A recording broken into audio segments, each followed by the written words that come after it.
안녕하세요. 방 꾸며주는 언니 방꾸언니입니다.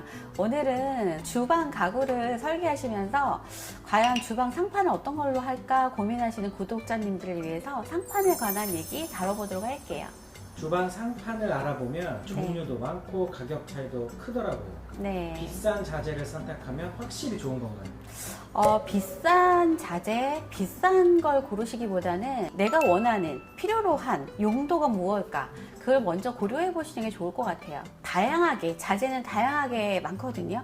비쌀수록 더 좋은 게 아닐까라고 생각하실 수도 있는데 비싸면서 예민할 수도 있거든요. 그래서 그런 부분들을 잘 고려하시면 좋을 것 같아요. 가장 많이 사용하는 자재는 인조 대리석. 네. 어떤 장단점이 있을까요?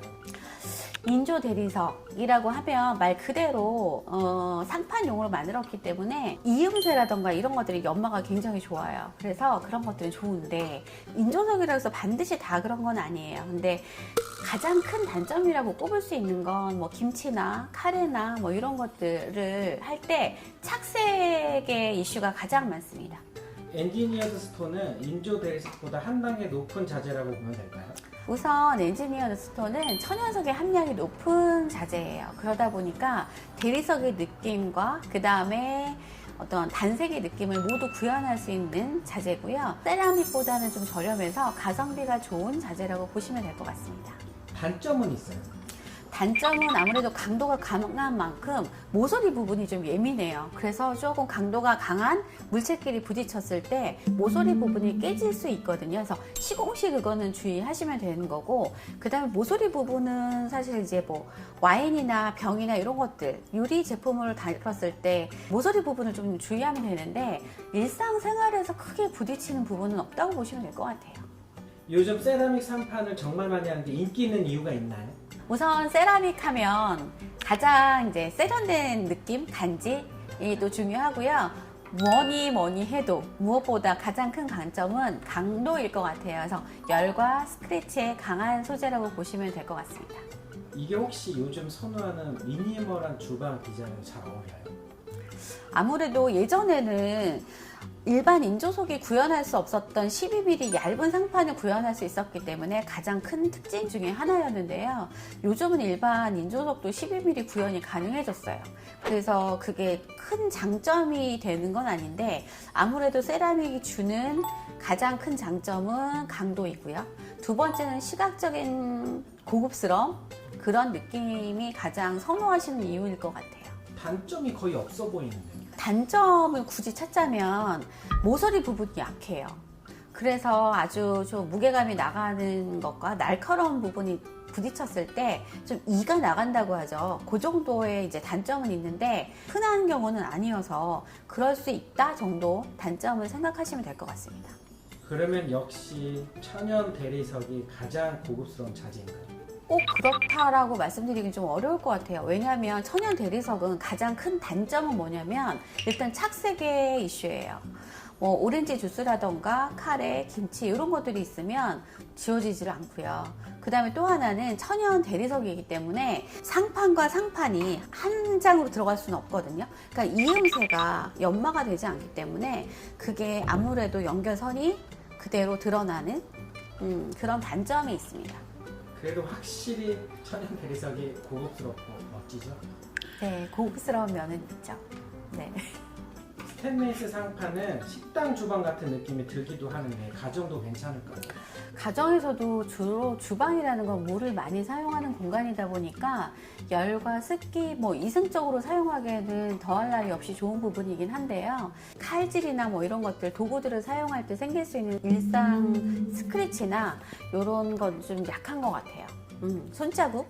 스크래치? 이런 게 약한 거는 단점이긴 한데 요즘에 그 스테인리스가 주는 차가움, 모던함 때문에 문의는 제법 있는 편입니다. 네. 상판을 고를 때 디자인 말고 꼭 확인해야 하는 부분은 뭐가 있을까요? 어떤 상판을 고르시든 한 장으로 마감되는 건 아니거든요. 그래서 여러 장을 사용을 해야 되고 이음새가 발생을 하는데 그런 싱크볼의 위치라던가 쿡탑의 위치라던가 아일랜드의 크기라던가 그런 것들 분량들 위치를 고려해서 어떻게 레이아웃과 동선을 잘 고려해서 디자인할지를 고려돼야 되는 부분일 것 같아요. 요즘 아일랜드를 크게 만드는 집이 많던데 네네. 클수록 사용하기 좋을까요? 크기를 중요하게 생각하기보다는요, 일단 아일랜드의 용도를 어떤 준비대로 사용하실지, 아니면은 식사를 하시는 식탁 용도로 사용하실지, 아니면 수납을 더 중요하게 생각하실지에 따라 다를 텐데요. 어쨌든 요즘엔 대면형이라고 해서 거실과 맞닿는 부분이잖아요. 그런 부분들을 좀 고려해서 크기를 정하는 게 가장 맞고요. 그 다음에 아일랜드를 지나치게 크게 만들었을 때 냉장고와 준비대와 또 싱크대 공간이 동선이 너무 멀어지게 되면 오히려 효율성이 떨어지는 단점이 있거든요. 그래서 그런 것들을 고려하셔서 크기를 결정하시는 게 가장 좋은 방법일 것 같습니다. 대면형 주방을 고를 때 주의할 점 뭐가 있을까요? 사실 대면형 주방이라고 아일랜드라고 하는 건 결국은 개수대나 쿡탑을 거실을 향하게 하고 가족들과 함께 어우러지는 작업을 위한 공간이잖아요. 설거지를 좀 쌓아놓는 습관이 있다거나 아니면은 바로바로 치우지 않았을 때 좀 그 중앙 한가운데가 지저분해 보이는 단점이 있거든요. 쿡탑으로 사용하실 때도 마찬가지예요. 그렇기 때문에 개수대로 사용한다라고 했을 땐 배수구의 이전 비용이 있고요. 쿡탑을 아일랜드로 하신다라고 했을 때 탄소 필터형 후드 또는 이제 일체형 후드를 한다라고 했을 때 추가되는 비용이 있을 거예요. 그런 부분들을 고려하셔서 결정하시는 게 좋고, 반드시 인테리어적인 트렌드만 쫓고 결정하시기보다는 그런 비용적인 부분, 그 다음에 나만의 생활 패턴들, 그런 것들을 고려하셔서 결정하시는 게 가장 좋을 것 같습니다. 후드 일체형 쿡탑도 많이 보이던데 실제로 사용하기 괜찮나요?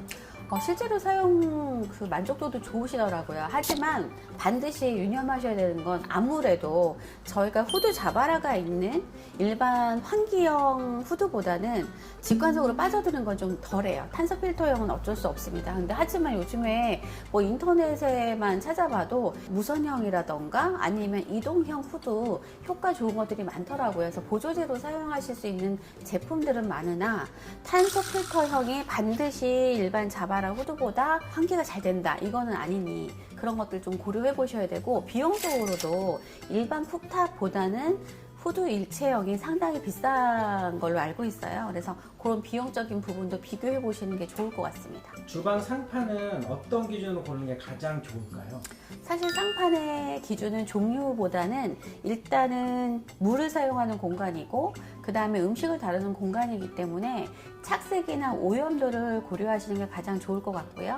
그 외에 어떤 시각적인 만족도, 그 다음에 강도, 이런 것들 고려하시면 세라믹이나 이런 것들은 사실 바로 가열된 냄비를 올려놔도 괜찮을 정도로 강도가 강하거든요. 그래서 그런 것들 고려하시는 게 좋을 것 같습니다. 가장 중요한 건 착색인 것 같아요.